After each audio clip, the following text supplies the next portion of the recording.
So I'm in my car outside of Ulta, and I've just been looking on my phone at the Ulta website, trying to see which foundations have the highest rating, because that's usually how I find my foundations. And I don't have any makeup on right now. You can see I've got blemishes. Don't look.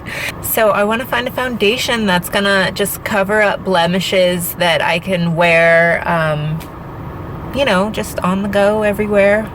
Something not too heavy.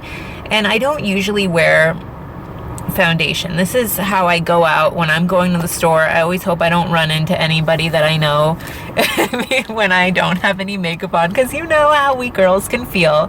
At least for me, I feel a little like naked without my foundation, but I don't have time a lot of times. So this is how I look normally. But sometimes when I go out on the weekend, I like to dress a little nicer, and my skin, like, naturally, I feel like it doesn't match my neck. So a foundation will just help even out like a lot of this redness, help cover the blemish, and I will usually bring the foundation into my neck so that everything can kind of be matching and we can get rid of this discoloration business, you know? Like, I look at my daughter and her skin is so even, everything is the same color, but as we age and we get blemishes and the little red capillaries come through and we get sun damage and dark circles and everything, you know, that's when the skin doesn't look as flawless as when we're a toddler or a child. You know, children's skin is just so flawless. Yeah, so we're gonna go find a good foundation. I saw that Rimmel was in my budget. I think it was under $10 for their foundation. It got really great reviews and it had over like 200 reviews. So I'm gonna try that one and see how I like it. And if you wanna come along, let's go check it out. So I'm in Ulta and I'm looking for Rimmel. They've kind of reorganized the store, so let's find it. I really like Rimmel makeup. I've really been enjoying it.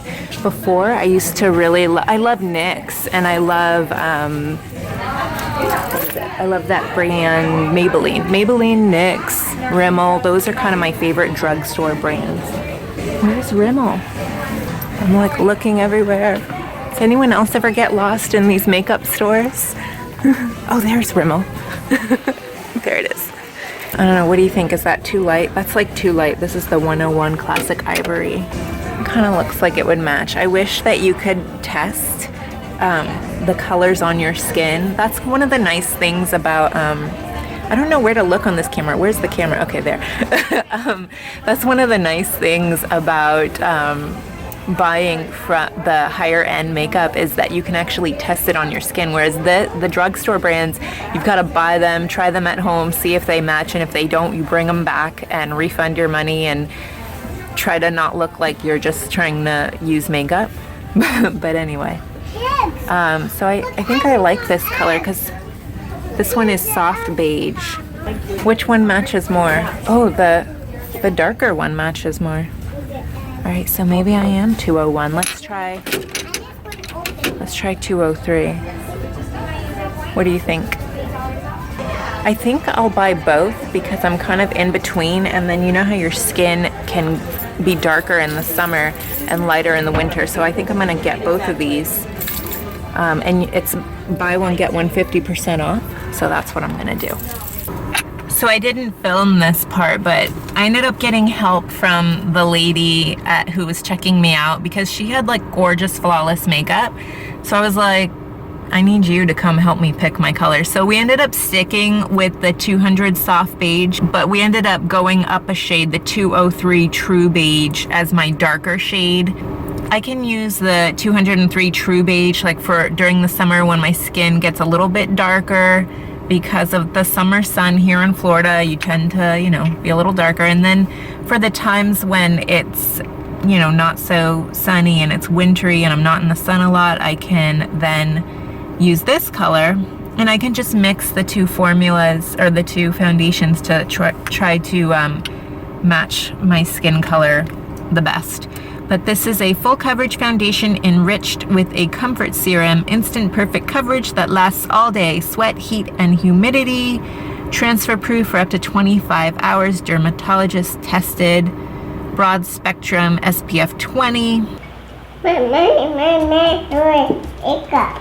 thing with sunblock in your makeup is that when you have flash photography going on, the light can reflect off of your makeup.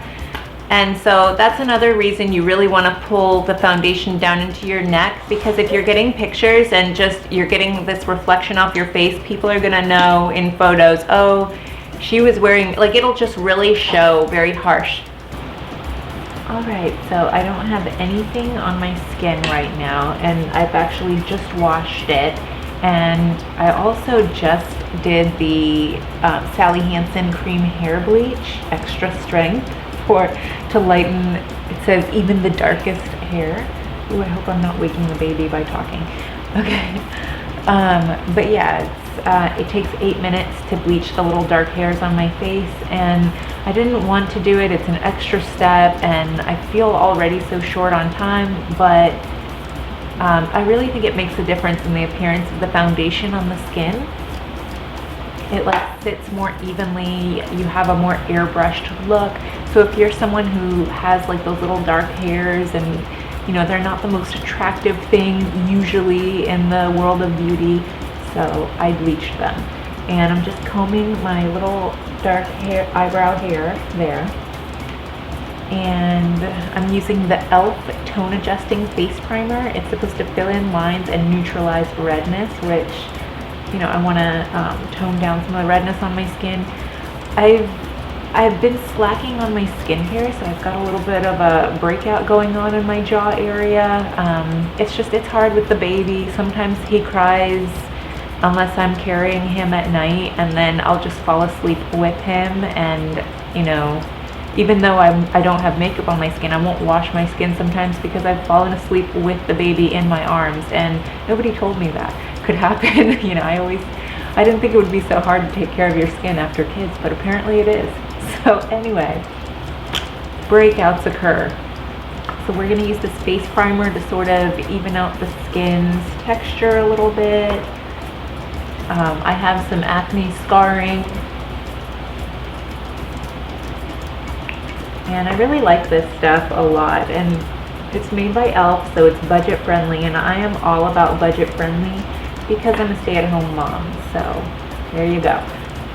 I just feel like my foundation sits much nicer on my skin when I've done the face primer, and I feel like it stays on longer, even though the foundation that I got is supposed to be a long lasting. You know, let's fill in the fine lines. Let's get a nice little base. Try to get things as nice as possible. So I'm just gonna mix this foundation about 50-50 and hope I get a good result. Let me know what you think in the comments below. And then we'll pour a little bit of this one. This is the lighter color. There, I had a little more control the second time around because I was a little more practiced. All right, so I just kind of smooth it together on my hands, and I dab it on my cheeks, which is a large area. Put some on the forehead, chin, and you know, we want to get the neck so that everything looks even and I don't have like a line so that it looks like a mask.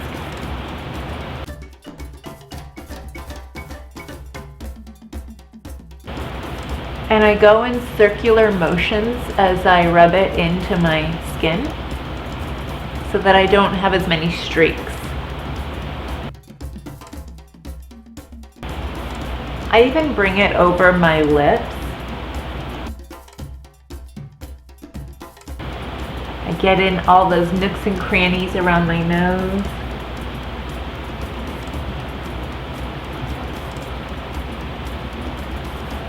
And I really rub it into my hairline as well. Sometimes I even pull it into my ears so that there's no like harsh lines anywhere. Voila! And you know, this coverage I feel like is very buildable. I still see, you know, I feel like I could use a little bit more coverage on my cheeks, but I think I'm gonna just use concealer to kind of go in and cover up, you know, up here a little bit. And I'm just taking this brush. It's called a Handy Bookie. I believe I got this from the Bare Minerals store, the Handy Bookie, and I love this. I know that everyone was telling me to use the Real Techniques brushes, and I do love this brush and I will use it, but for my neck, I like this brush. I don't know, maybe Real Techniques sells a really good brush for the neck to blend it in, but I really like it, and I just kind of use it to take off any excess foundation and to just sort of drag it down onto my décolleté. For those who don't know, this is your décolleté, because you'll go to spas to get facials and they're gonna say, we're now working on your décolleté, and you're gonna be like, what's my décolleté? This is your décolleté, just so you know. And I also sort of bring the foundation, I pull it towards the back of my neck, and then I just sort of blend it in all over lightly, mostly to get rid of any streaks and just make sure the texture on my skin is really smooth. So I just don't feel like putting on a heavy bunch of foundation. I just did, you know, what you saw on my fingers. But I do still feel like this area could use a little bit heavier coverage. So I'm just taking my finger into the cap and I'm just gonna sort of rub it over this area.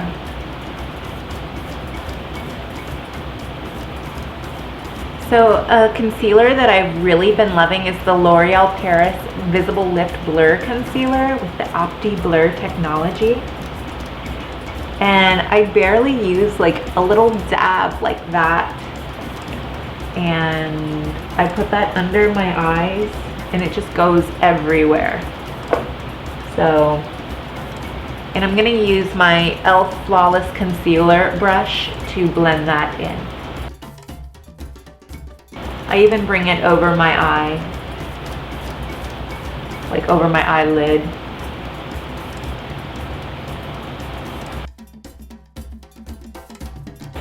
And I just sort of pull it down. It kind of adds highlight.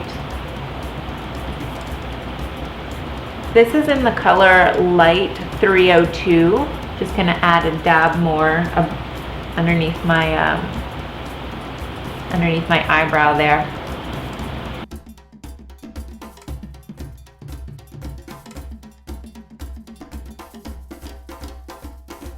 And then like for the blemishes that I have over here on this side of my skin, I'm gonna use the Almay Clear Complexion Concealer. It's a blemish healing technology formula that they have.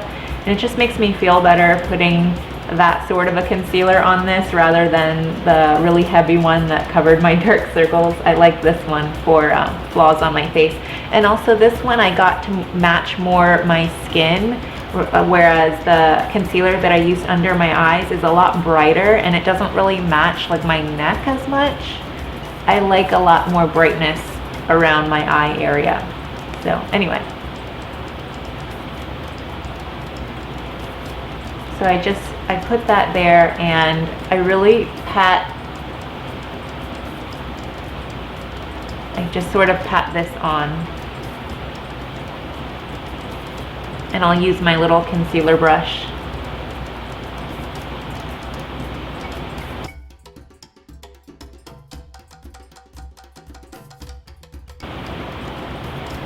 I have like a tiny little concealer brush, but I left it in the other room, so I'm just substituting with whatever brushes I have around. I'm just sort of trying to buff it out. I'm gonna leave it there. I think it's okay. I don't want to overload my blemishes with too much liquid foundation and concealer because then it can start to look kind of cakey and it can crack as you move. So I just, you know, just one layer of foundation, a dab of some concealer, and let's put powder over it and call it a day, and what's done is done. You know, you can't fix everything 100%.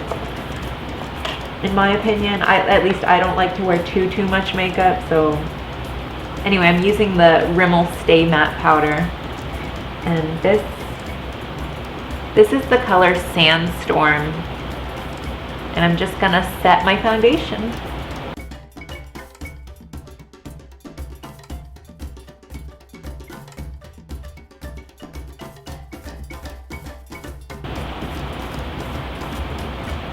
And I put powder on my neck too, because remember I had put foundation on my neck. I'm all about blend, blend, blend, blend, blend. And then I take my little eyebrow brush and I just brush out any powder or foundation that might have gotten stuck in there. So that's pretty much how I apply my foundation. And the thing about foundation is that even when you apply it underneath your eyes, it doesn't always cover up dark circles. Like for me, it does a so-so job of covering up dark circles. There's some days when you really don't see my dark circles, and on those days I can get away with just using some foundation. But a lot of times I am sleep deprived and I have major dark circle issues. I'm looking at my son there. And so I really need a concealer that will be bright and just take off any dark circles that I might have. The thing about using sponges to apply foundation is that a lot of the foundation absorbs into the sponge, but when you use your fingers to apply foundation, it doesn't absorb into your fingers. Yeah?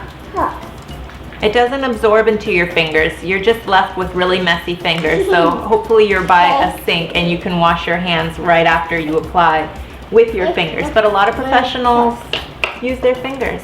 So, but you know, you can also use brushes, which give a really nice polished look. So my daughter's playing with my makeup right now, which is really cute, but at the same time it's scary. So anyway, I look forward to doing makeup with my daughter someday. I think that'll be fun for both of us, but my husband and I tell her she's gorgeous without any makeup. She doesn't need any, and neither do we technically, but you know, again, there's all different tastes when it comes to makeup, and you know, some of us prefer the little to no makeup look, and some of us prefer that super glamorous look. So you just got to play around with it and see what suits your personality best and your style. But anyway, I hope you liked this video. I hope that, you know, as women, I think we like to share in each other's beauty endeavors, and I hope that you enjoyed, watching me apply some makeup, and I hope that you have fun applying foundation at home and that you find a good foundation that suits your skin and your needs. And if you like this video and you want to see more, please comment below. I love to hear what you guys have to say, and please like this video if you liked it, share it with somebody if you think they would like it. Comment below, subscribe, all that jazz, and have a wonderful, magical day. Thank you so much for watching. All right, bye-bye.